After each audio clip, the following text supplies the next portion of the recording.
John Fredericks Radio Network. Joining us now, one of the best people to ever join us, and my good friend, Ann Patterson, is coming up. Why do we love Ann Patterson coming on our show, right? Why do we do that? Well, because Ann Patterson knows what she's talking about. She's former United States ambassador to El Salvador, former ambassador to Colombia, to Egypt, and to Pakistan. Most recently, Ambassador Patterson served as the Assistant Secretary of State for Near Eastern Affairs, 2013 to 2017, and she currently is the president of the U.S. Qatar Council. And when Ann Patterson was the ambassador to Egypt, there was a protest going on. They had pictures of her, and they were doing the pictures in effigy. What's the word? Effigy? So, look, when you get your picture turned upside down as an ambassador, you know you're doing something, right? And she is joining us now. I always have to say that, Ann, because people that know you, you're like the nicest person on earth. You say, how could you ever get mad at Ambassador Patterson? And she's joining us now. Let's start by saying the most important thing, Ann. Happy New Year. Great 2022. You, your family, your husband, and the boys. Thank you so much, John, and to you and your family and your listeners as well. All the best for the new year. Oh, you're so nice. Okay, so Ambassador Patterson, let's get right to it. Stampede yesterday at Soleimani's funeral. 40 people wounded.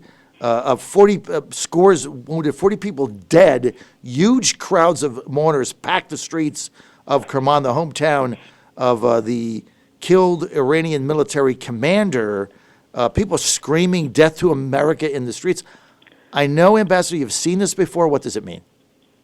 Well, what that means, and very sadly the people that were overrun and killed, but it means it was very cleverly orchestrated by the government, and not to say there wasn't a legitimate outpouring of grief for Qasim Soleimani, but I was watching it on the network news last night, and people were looking for American TV cameras, of course, to display their grief.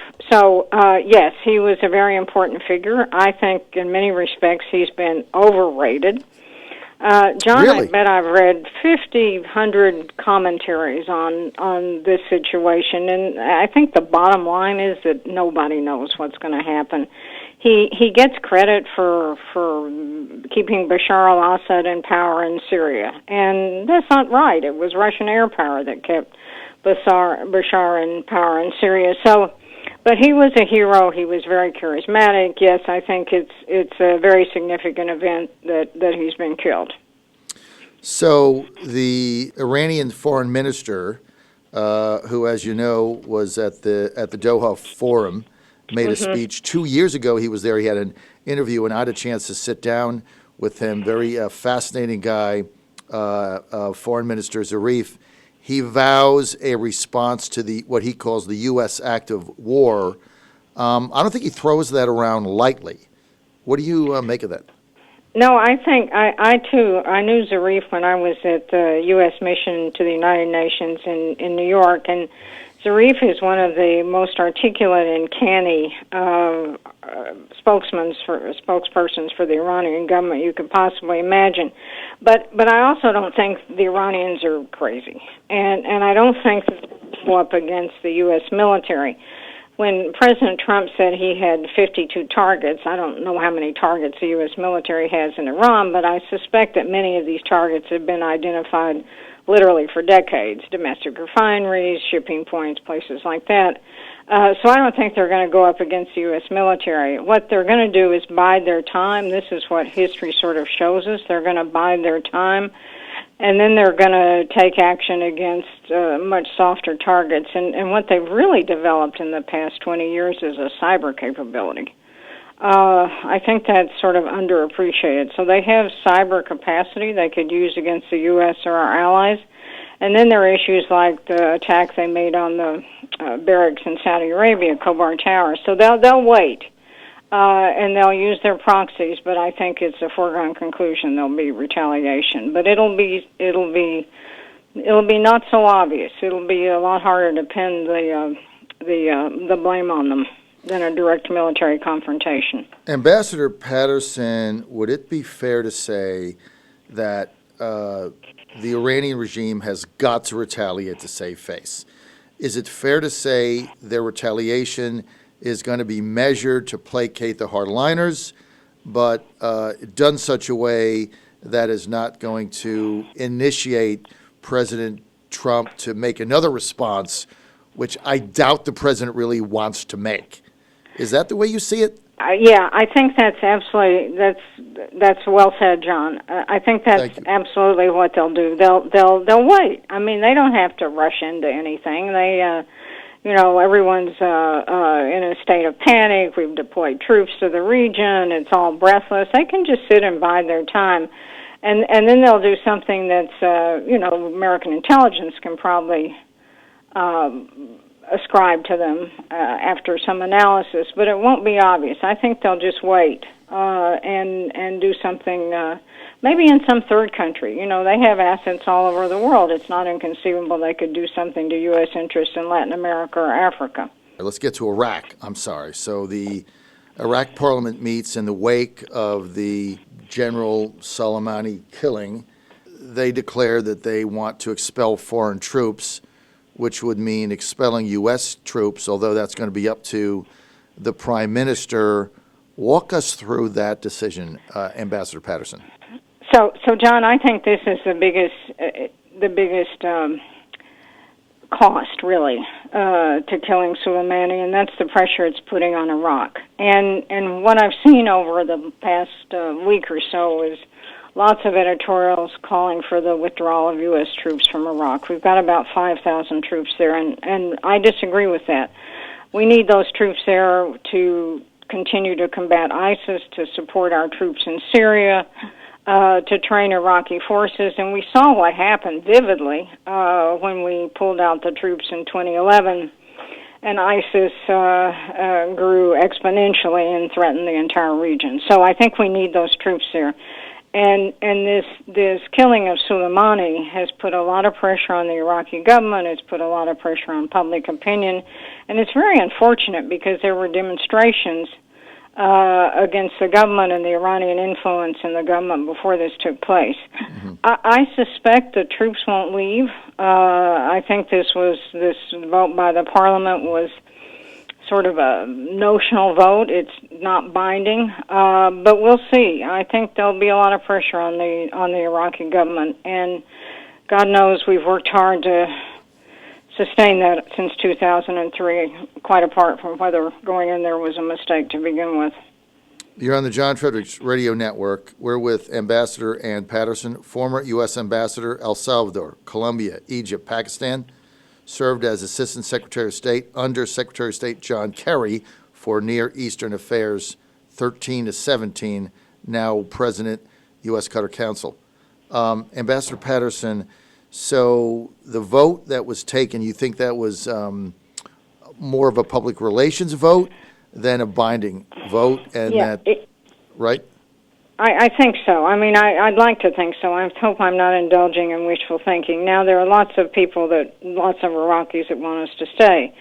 Preeminently the Kurds, of course, but also many of the Sunnis. Now, whether public opinion will force us out and force the government to evict us, I just don't know. But I would hope there would be support for a U.S. troop presence in Iraq. And I would hope, like that, frankly, rather silly letter that surfaced yesterday, I hope we wouldn't be sort of prompted to say, well, okay, if this is what you want, we'll take our toys and go home. I think we need to show a little patience here and let the Iraqis sort of work it out. Honestly, John, I wish if they're going to kill this guy, they'd killed him in Damascus or in Syria somewhere instead of in Iraq. It would have been a very different sort of picture in the Middle East, I think. So if you were advising the president at the time the decision was made, and Commander-in-Chief has a short period of time whether to go forward or not. We all know how this works. If you were right there in the Situation Room, would you advise the president to go forward or to halt? I was thinking about that before I talked to you and your listeners, John, and frankly, I just don't know, because a lot depends on the information that they had available to them. And it goes without saying that the primary duty of the president and the chairman of the Joint Chiefs and all the other senior officials is to protect American citizens. And if they had information of an imminent attack, of course it was justified. So that would be my answer. It would depend on what they had. It would also depend, and this sort of blew my mind, the arrogance of the guy to fly into the Baghdad airport. I mean, where there are thousands of people watching him and take an SUV onto the highway. So it would also depend on frankly, the opportunities they had. In other words, was this just a one-off? Had they been tracking the guy for months and would have other opportunities to get them? So that would have all played into my decision on what to advise the president. So I just don't know. I wasn't there, and I wasn't there. Some conjecture is that, and I'm glad you brought that out, I think you called it arrogance, but the boldness of General Qasim Soleimani was flying into Baghdad, going around in SUVs, made no effort to hide his whereabouts or what he was doing. It seemed kind of in your face, and maybe that was part of it. I know the president said, because there were three instances. You and I have talked about this. There was the blowing the hole in the Saudi tanker. There was the attack on the Saudi oil field. There was the shooting down of a U.S. drone. The drone. Right. All three. The president was true to his word, and his response was measured. It was rhetoric and tweets. It was not action. But I think, Ambassador, when those of us that I'm not defining your level of maturity by any means, ma'am. But those of us that remember the 79 incident and that hostage crisis and the heart-wrenching that took and the American citizens at risk, you surround an embassy, a lot of people look at that. They don't think that's a good thing, right? I mean, they remember 79. No, absolutely. And I don't know how old you are, John, but both President Trump and I are old enough to remember that vividly. And I remember it even more vividly because my husband was in the embassy on Valentine's Day earlier in the year, when they had a gun battle in the embassy, and the embassy was sort of taken over for a few hours. So I remember that incident and how wrenching it was, and how it hung over the American consciousness for a year. You remember those on ABC News every night, those Ted Koppel. gates slam, Ted Koppel, American held hostage. So yes, anyone of our generation remembers that vividly, and frankly, as a huge American humiliation. It wasn't just the hostage taking; it was also the failed rescue attempt, as you remember, or maybe you were too young. But, oh no, I unfortunately I'm in my 60s, so I remember watching that religiously every night. America held hostage. That was the first time you had the what do they call it? The moniker thing that goes on the bottom of the screen, Sarah. What is that called? That strip line that goes on the bottom. That was the first time that had ever been done. All right, so let's go forward here. I don't think the president wants to go to war with with Iran. I'm sorry. Especially they're one-third the size. They have one-third the population of the United States. It's a 3,000-year-old Persian civilization. And let me just get your comment, though. This was about 2 months ago. Remember, it was one of those neocons. Was it Tom Cotton in Arkansas, the senator, said, "Oh yeah, we can evade Iran and drop enough bombs, and the war will be over in a month." I mean, are these people for real? But that's just nonsense, John. It's just nonsense. It's they have what, 80 million people. They have a good-sized standing army. All that will do is inflame public opinion. It would make the Iraq War, people say, look like a cakewalk. And it would also put a huge burden on our own resources, both financial and militarily. And one thing that bothers me about all this is that we're supposed to be focusing on, and this was part of the National Defense Strategy, we're supposed to be focusing on great power competition. We're supposed to be refocusing our military capacity to deal with China, to deal with the resurgent Russia threat, and this makes it vastly more difficult to do that. So we're mired in this region We can't focus on the new threats. We can't sort of turn our military around. Now, people in the administration would no doubt argue we can walk and chew gum at the same time, but it's hard. It's hard. So that's another cost to all this involvement in the Middle East, and I agree with you. It would be a huge mistake to go to war with. Well, now to add insult to injury, just a few hours ago, Iran's parliament passed a bill designating the United States forces as terrorists over the assassination of Soleimani, and now they go so far as to designate our troops there that are keeping them safe terrorists. Here's the problem, right? If you're going to work today and you've got sons or daughters in the military or family in your network, and you know people that have died there, lost their limbs, and now you got to vote in their parliament where they're saying that our presence there it's calling us terrorists. I mean, this is a real issue for just average people in America. It's like, why the hell are we there then? You don't want us. I mean, I get what you're saying, but when they designate us as terrorists, I mean, how do you sell to the American people whose sons or daughters are over there to stay there? No, it's hard. It's hard, and I'm sure the normal reaction is, well, let's just leave. Right. Let's just get out of there, and let them, frankly, kill each other off. But a great power can't act like that. A great power can't respond on the basis of emotionalism. They have to respond on the basis of national interest. That's what I'd say, and it's just hard. That's why we have leaders to make these decisions. But yeah, of course, it's hard. Well, and the president has said that he would meet with Iranian leader Khomeini at any point and any time, unconditional. Do you think the Iranian government would take him up on that? Well, not directly, I don't think. And you recall these stories of the so-called failed phone call in the General Assembly in New York a few months ago. I don't know if those were true, but I suspect there are a lot of back-channel efforts underway as we speak. And one wasn't back-channel. The foreign minister of Qatar went to visit the Iranians, both Rouhani and a few days ago. And I suspect there are many other efforts underway through European countries, through other Middle Eastern countries, to try and get some sort of dialogue going. And some commentators who are very experienced have suggested that this is an opening, that we should take advantage of this to try and reach out to Iran to try and negotiate. So I think there's some hope on that. Look, the Iranians are under huge pressure. The sanctions in particular have had an enormous effect on their economy, their ability to export.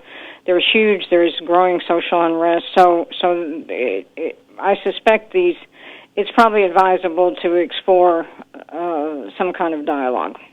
All right, so Iranian Foreign Minister Zarif held talks in Tehran, as you said, this past couple of days with his counterpart in Qatar, Foreign Minister Al-Thani. I've only got a minute here or so, but what was the level of, you think, our back channel involvement with that now that we've got a better relationship with the Qataris than we had? We've got the base there. Do you think U.S. back channel was, I'm going to say, directing the meeting with Foreign Minister Al-Thani, but certainly involved? What would be the I would level? say I would almost certain that we would have been involved, certainly briefed beforehand. I don't think the foreign minister would have gone without telling us, and certainly briefed afterwards. Right. So I don't know if, that absolutely. And there are probably others underway as well. Ambassador Ann Patterson, I'm out of time. I really want to thank you, as always, for your time today and for being with us so much. I really appreciate it. And I learned so much when you're on, and so does our audience. Thank you so much. No, thank you very much, John. Enjoy your show. All right. Ambassador Ann Patterson, former ambassador, Colombia, Egypt, Pakistan, and served in the Obama administration under Secretary of State. To John Kerry, I got to roll.